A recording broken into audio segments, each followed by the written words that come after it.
Welcome back, ghosting ghouls, for the very first time to What Remains of Edith Finch. I was a bit under the weather for this recording, so for the remainder of the video there will be no voices talking, except for the ones in the game. So sit back, grab your popcorn, and watch this mystical tale of a misfortunate family.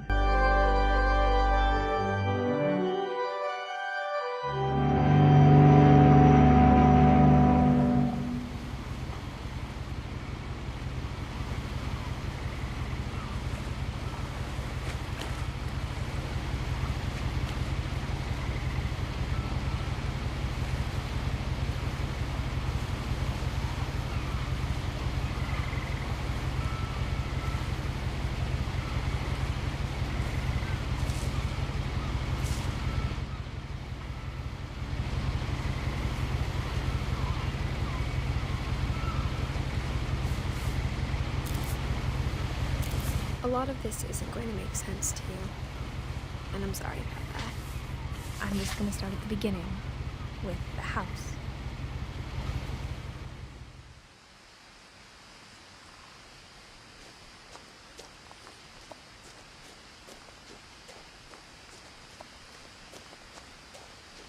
I lived here until I was 11, but I wasn't allowed inside half the rooms.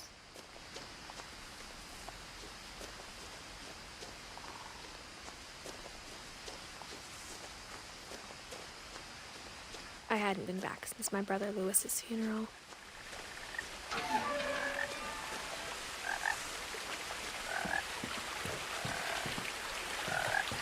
In her will, my mother left me a key, but didn't tell me what it unlocked. Maybe she thought I'd know, or she thought that the mystery would be enough to bring me back.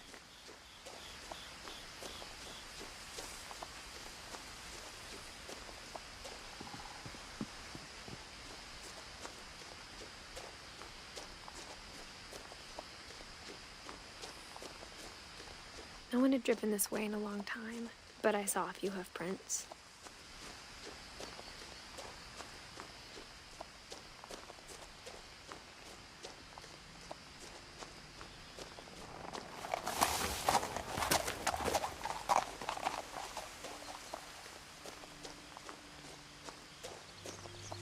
The truth is, even after I inherited the house, I never thought I'd come back to it.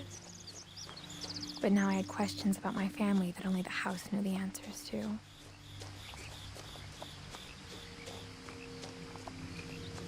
The house was exactly like I remembered it, the way I'd been dreaming about it.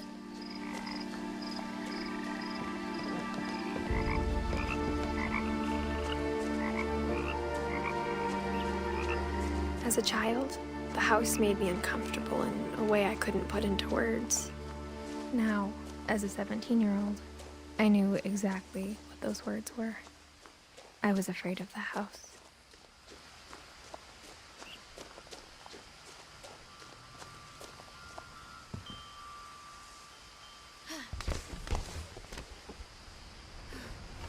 Crawling through the doggy door used to be a lot easier when I was 11.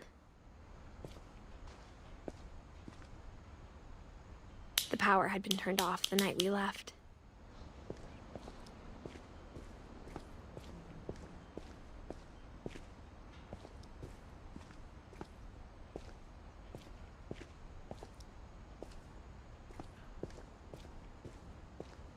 For the first time in years, I felt like I was home. But instead of a family, there were just memories of one.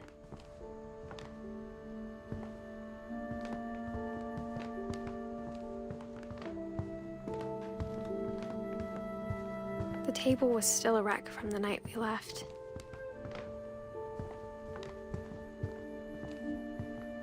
My mom was the only one of us who could imagine Great-Grandma Edie living in a nursing home.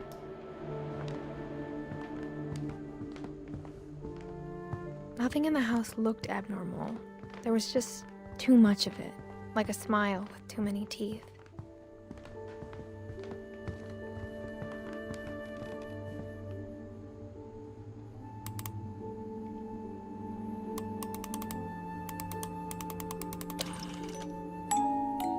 Grandpa Sven built a music box for Barbara, along with the rest of the house. Mom always told me to stay out of the basement, so I wasn't too surprised when the key didn't fit.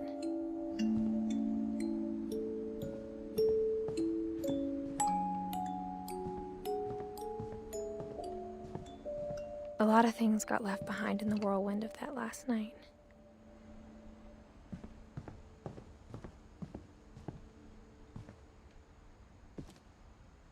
After Milton disappeared, Mom sealed up all the bedrooms. Then Edie retaliated and drilled peepholes. I spent a lot of time playing in Great Uncle Walter's room. Louis told me there were secret passages, but I never believed him.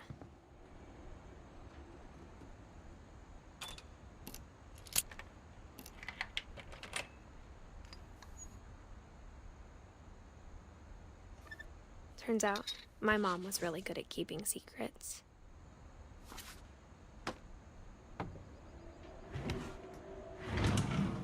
Now it was time to find out what my mom had been afraid of.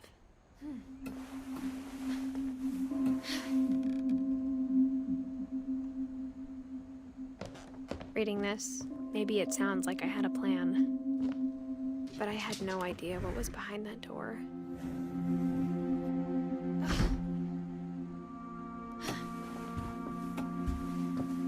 Just like I had no idea where all this was gonna lead. I got the sense Edie had spent a lot of time here. December 13th, 1947. Dear Diary, I'll be gone soon, but I wanted to tell somebody about what's gonna happen. It started when Mom sent me to bed without dinner. I woke up and I was starving, so I looked around for something to eat. The gerbil food was dry, but I didn't mind it.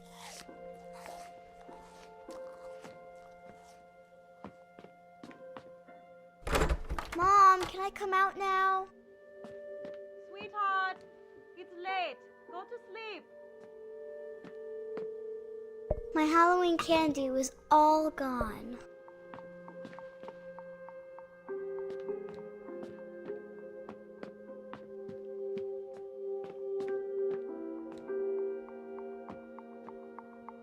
I thought about eating Christopher, but I held back.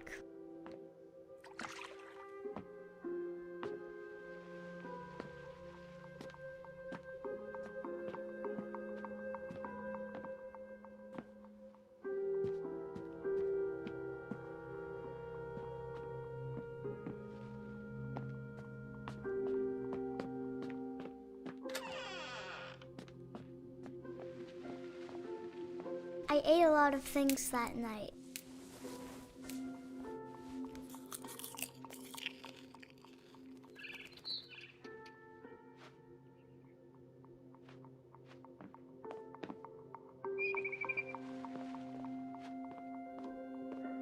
Then I heard chirping outside my window. It was a barn swallow going back to her nest. I reached out for her.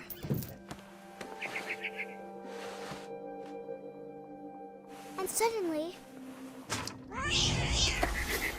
I was a cat.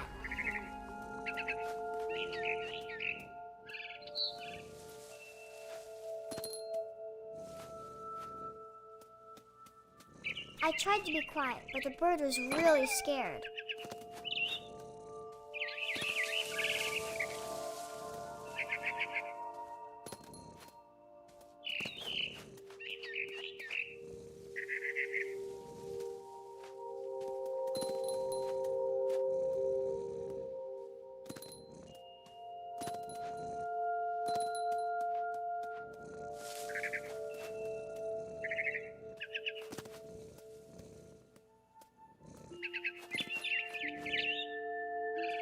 I jumped and I almost got her.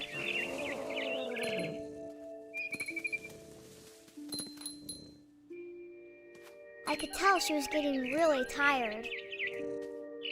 Now I was up in the big tree. I promised Dad I wouldn't climb it anymore. All I cared about was eating that mama bird. I gobbled her up. And suddenly, I was an owl. First, all I heard was the wind. Then I heard little teeth nibbling in the grass.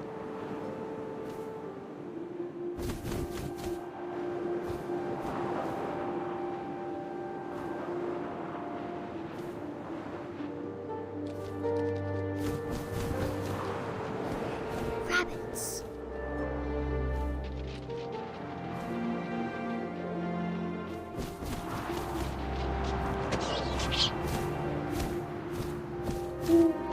I imagined his face looking up and seeing mine through my talons. I swallowed him up, and I didn't chew one bit. Then I flew off to find something bigger.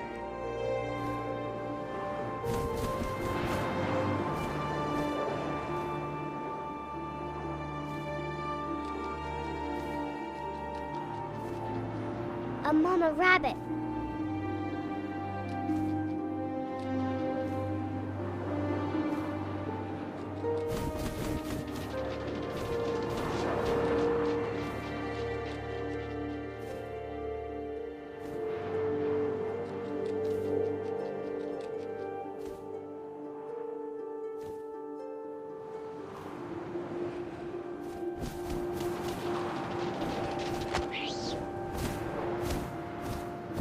She was almost too big to carry.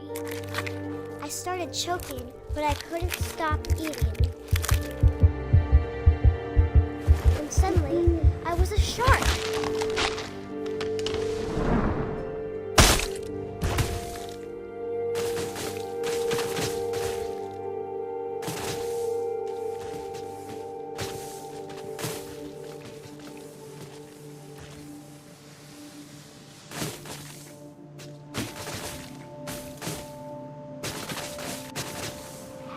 I rolled off a cliff and into the ocean. Now, I was hungrier than ever.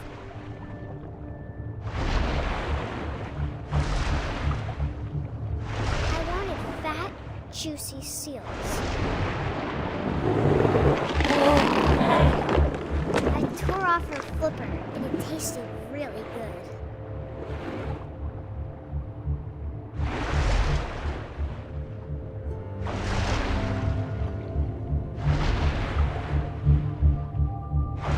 Grabbed on tight.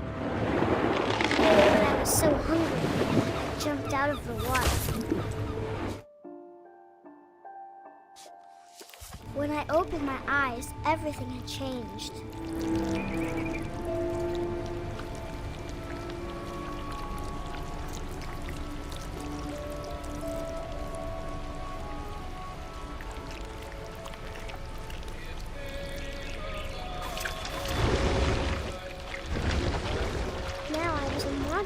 And I smelled people everywhere.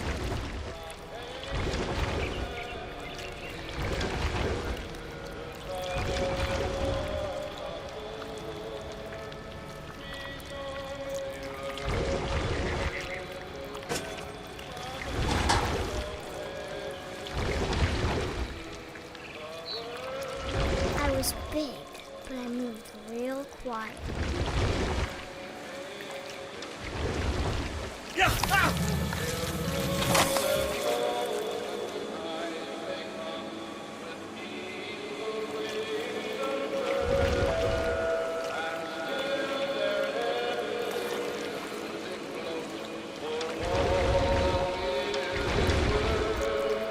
I wanted to stop, but also I didn't.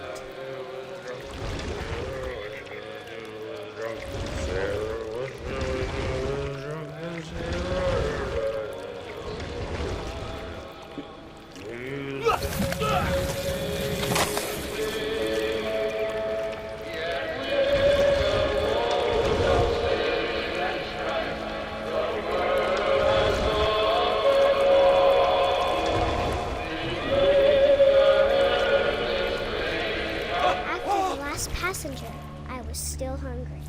And across the water, I smelled something new. Something I had to have, so I swam towards it.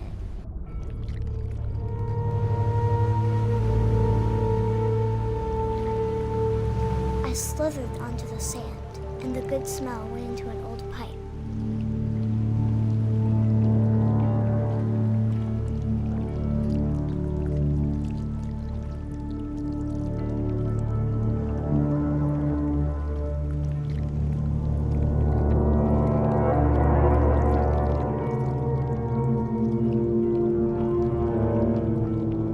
I got closer and closer.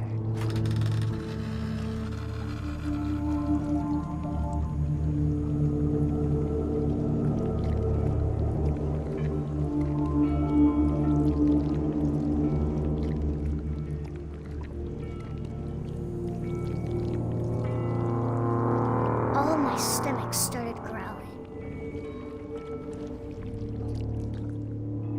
And suddenly, I was me again. I held my breath for a long time, but I couldn't hear anything. I think it's waiting for me to fall asleep. But it's not going to wait much longer. It needs to feed, and we both know I will be delicious.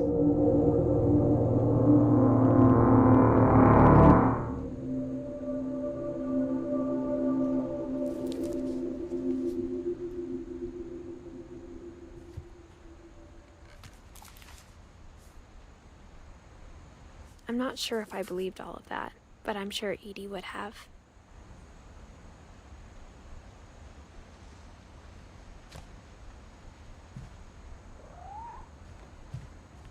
I can't describe it, but I felt like some part of Molly was still here.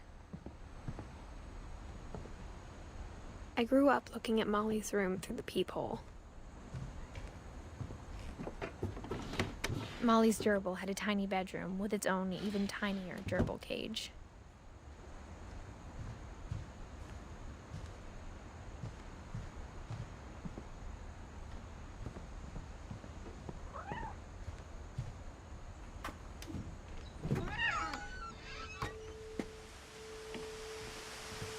This will be obvious later, but my mom never told me any of these stories.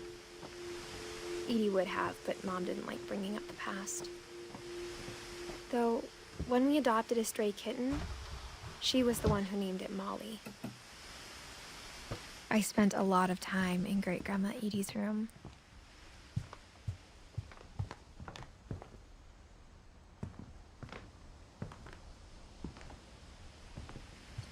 Edie gave a big interview about a mole man living under the Finch house. My mom was furious. Her room was like a museum.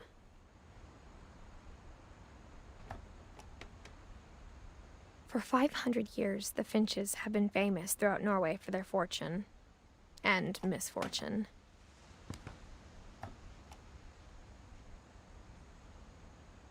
Odin Finch buries the latest victims of the family curse, his wife Ingeborg and their newborn son, Johan. On January 7th, 1937, he set sail with his family and his house, hoping to leave the curse behind. But 40-foot waves off the coast of Washington send the house and Odin to the bottom of the sea. Odin's daughter Edie, with husband Sven and baby Molly, step ashore on their new home, Orcas Island. Odin Finch is the first to be buried in the new family cemetery. His daughter Edie is already dreaming of a new Finch house.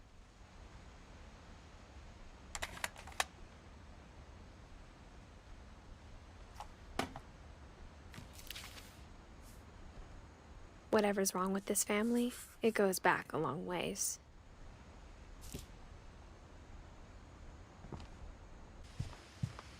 When Edie told people Sven was killed by a dragon, she could also have said he was building a dragon-shaped slide that collapsed. She could have, but she didn't. Even in her 90s, sometimes Edie seemed a lot younger than my mother. The only trace Grandpa Sam's first wife Kay left on the house was the pink bathroom. It was a pretty big trace.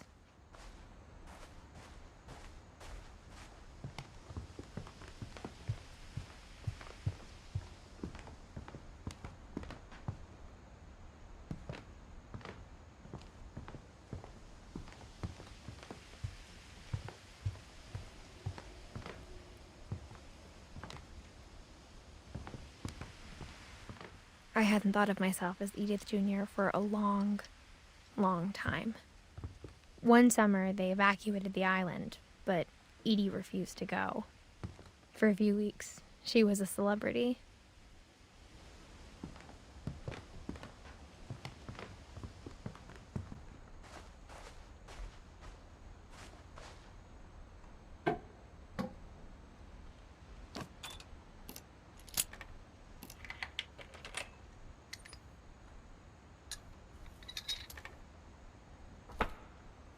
There's a secret in this bathroom. It's in the last place you would look. It isn't in the cupboard.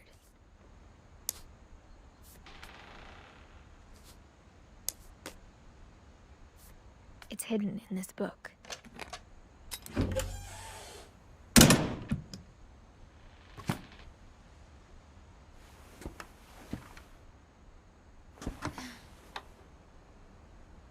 Sven gave Sam an old camera he'd refurbished. He never put it down.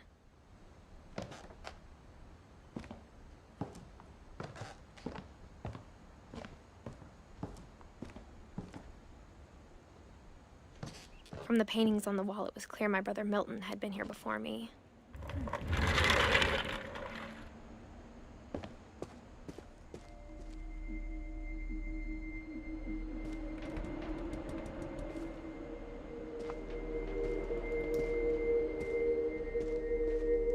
I knew Grandpa Sam had a twin.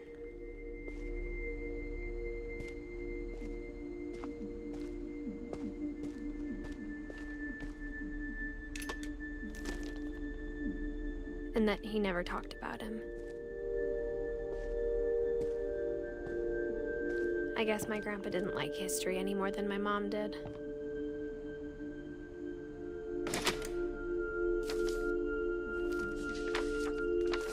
How I Want to Remember My Brother by Sam Finch.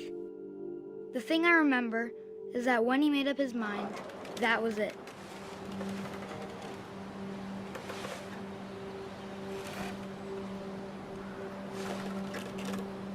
My brother said he'd die before he ate another mushroom, and he did. At Barbara's funeral, we swore he'd never be afraid again, and he wasn't. I think Calvin always wanted to fly.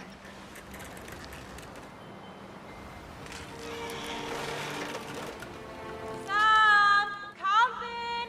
Dinner's ready! Coming! But that day, he finally made up his mind to do it. I told him going around was impossible.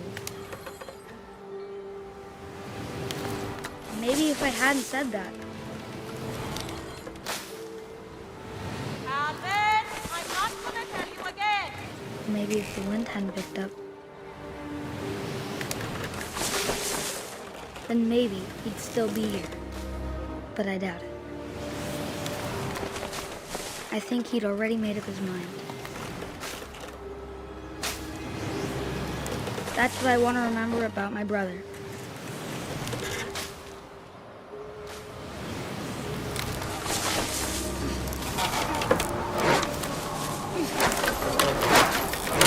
The day he made up his mind to fly. And he did.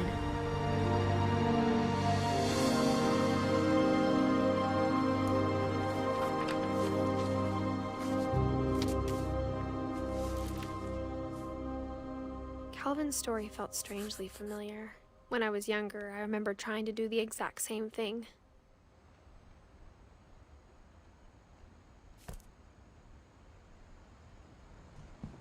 After the funeral, Edie roped off Calvin's half of the room.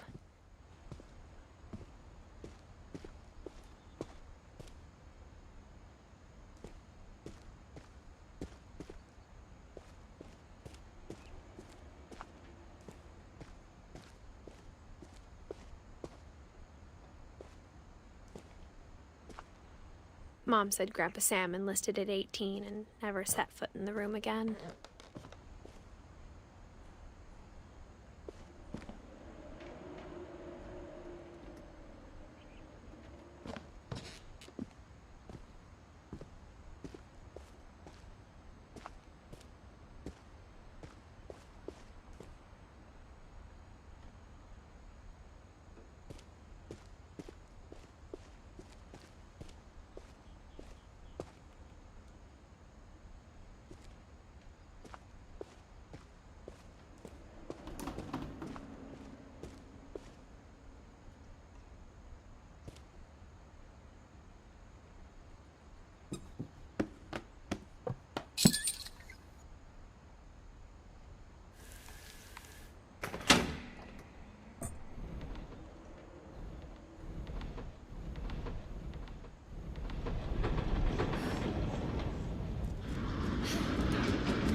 passages were a pretty tight fit.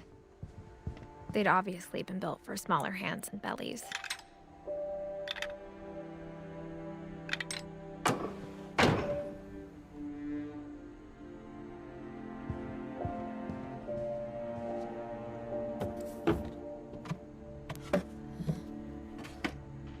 Growing up, I always thought of Barbara as a child star.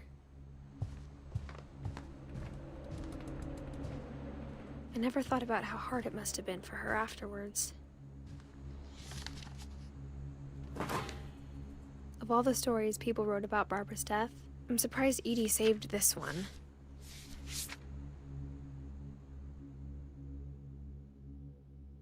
Old Jack here with another ghastly tale inspired by America's most unfortunate family. I'm calling it The Surprise Ending of Barbara Finch.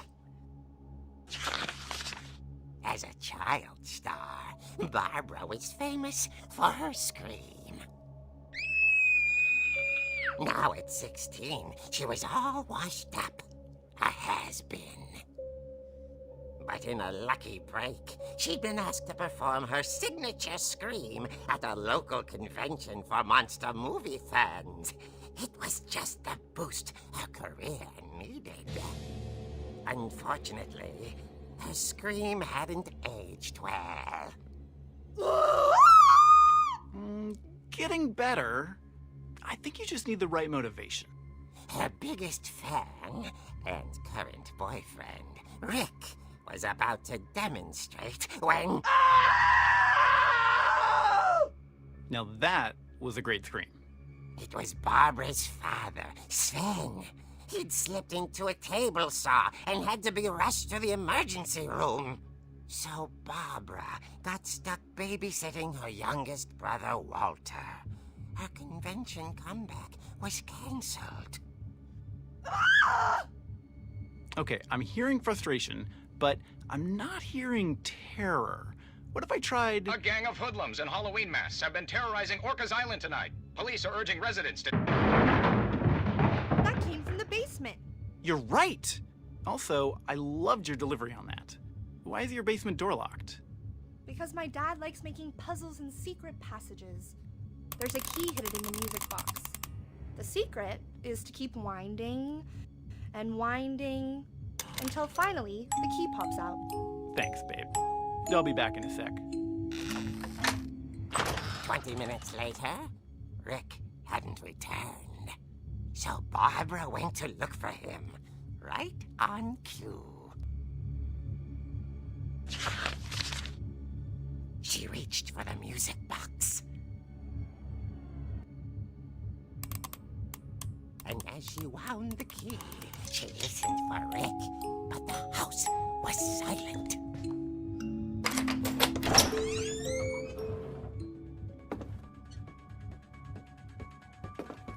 Rick? She found Rick's crutch and imagined the worst.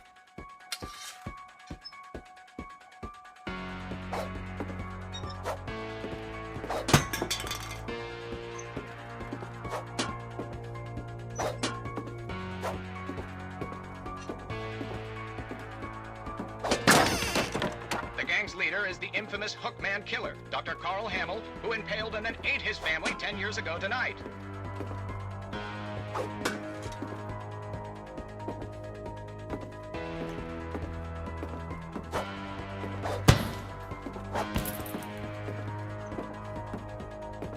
The old fridge rattled and grew still.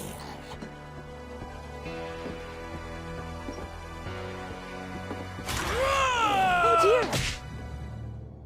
Oh! Rick? Barb, relax. I was just trying to scare you to help you find your scream. Well, I'm not scared, Rick. I'm furious. Then act furious. All I'm getting from you now is that you're hurt and confused and She threw him out, but she kept a little something to remember him by. Barb, have you seen my other crutch? And she was still holding it when she fell asleep, watching the Late Picture Show. Hours later... Barbara! Walter, what's going on up there? Ah! Okay, I'm coming up, but if this is a trick, you're dead, Walter.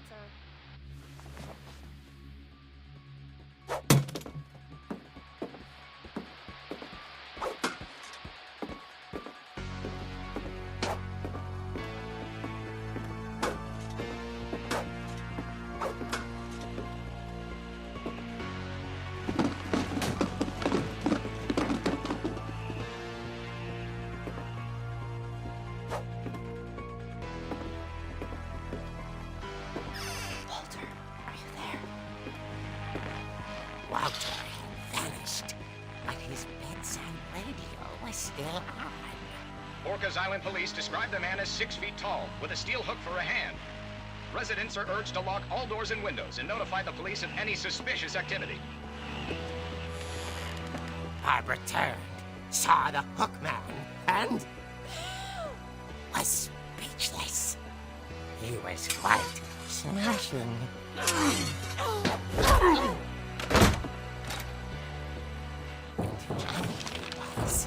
He couldn't get enough of Barbara. Okay, Barbara, there's gotta be another way out of here. That night, she played her part beautifully.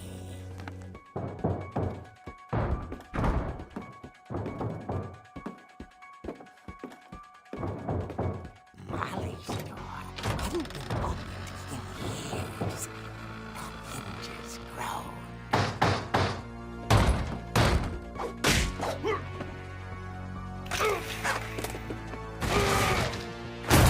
He wasn't moving, but she sensed the story might not be over yet.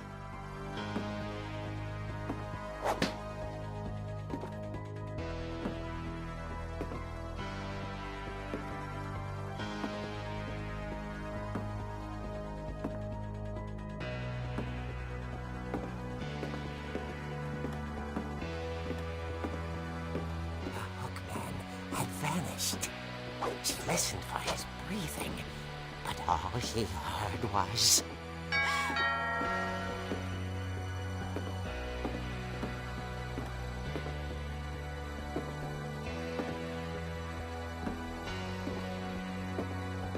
Someone at the door was dying to speak to young Barbara.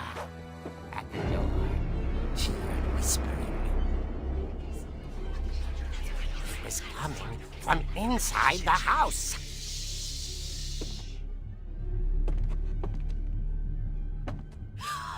Oh dear.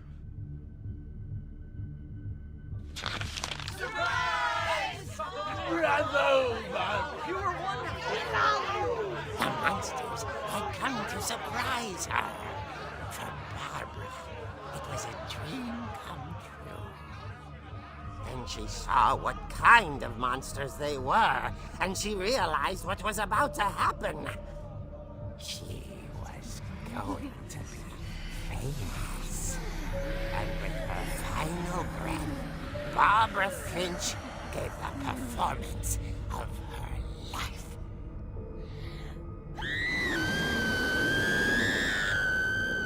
I wasn't there myself, but I hear Barbara was magnificent. Poor girl. She had a taste for stardom. But unfortunately, so did her fans. Of course, the police blamed it all on poor Rick, who disappeared the same night. And little Walter, hiding under his bed the whole time. He took it all pretty hard, but that's another story. As for Barbara, tucked inside the music box is all they ever found of her. Her ear. Now that's what I call a real eerie tale.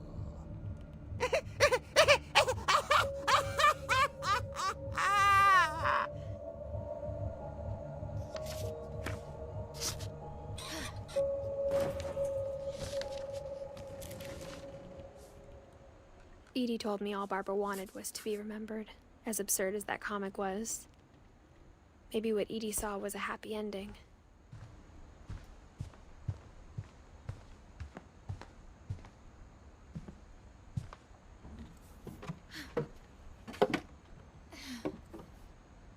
I guess now I know why Mom didn't like me playing with the music box.